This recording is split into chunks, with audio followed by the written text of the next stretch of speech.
On June 30th, 2015, Misty Copeland became the first African-American female to be promoted to principal dancer at the American Ballet Theater in New York.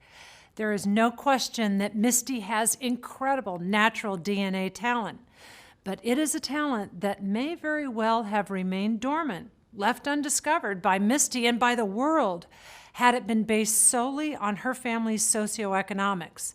When Misty was 13, she was taking free dance lessons in the Boys and Girls Club on a basketball court in the inner city.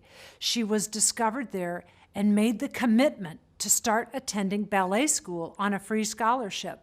Her teachers believed in her, and her race was not presented as an issue. But Misty heard things every so often, like the fact that she didn't exactly look like a white swan, or the fact that her athletic, muscular body didn't fit the mold either. None of this stopped Misty, who put herself on a course to grow, mature, and master the world of ballet. I want you to predict the results of the following simulation by Robert Wood and Al Bandura. In this simulation, management students, MBA students, were given a complex organizational task: job assignment, strategic decision-making, productivity analysis. You get the picture. Everyone knew this task would be very hard, very challenging. Some people were told, this task measures your basic underlying abilities. Other people were told, management skills are developed through practice, and this task will give you an opportunity to cultivate these skills. Otherwise, everything was exactly the same. So the only difference were the words used to describe the task, not the actual task. What do you think happened in terms of people's performance on this task? The people who were told that the task was an opportunity to develop and cultivate their skills learned more, looked directly at their mistakes, used feedback, altered their strategies, and enjoyed the task more than those who were told that the task assessed their underlying abilities. Why did this happen?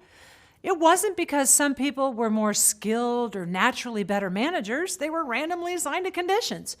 The reason why some people were able to excel is because they adopted a growth mindset, a belief in their own ability to learn and respond in the face of challenge. The other group was given a fixed mindset. According to Carol Dweck, there are two fundamental mindsets that people have when it comes to looking at themselves and others. She calls these fixed and growth mindsets. Notice how they correspond to nature versus nurture leadership. People who have a fixed mindset believe that intelligence, personality, talents, and skills are largely carved in stone and unchangeable. In some situations, this can set oneself up for success or guarantee failure.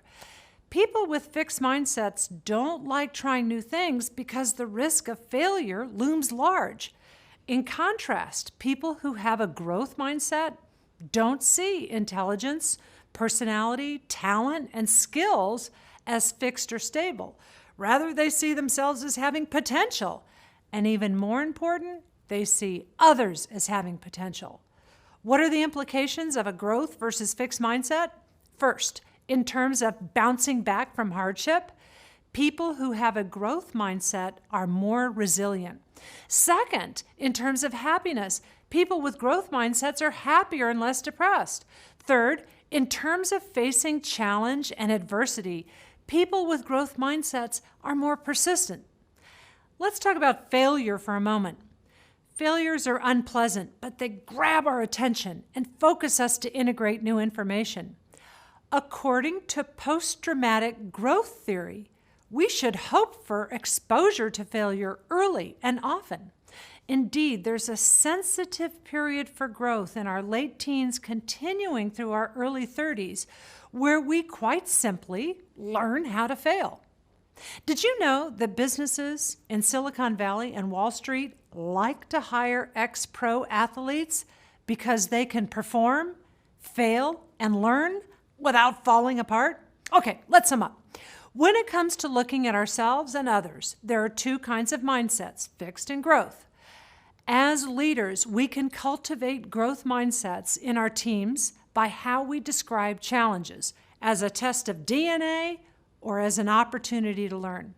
Knowing how to fail is a key leadership skill.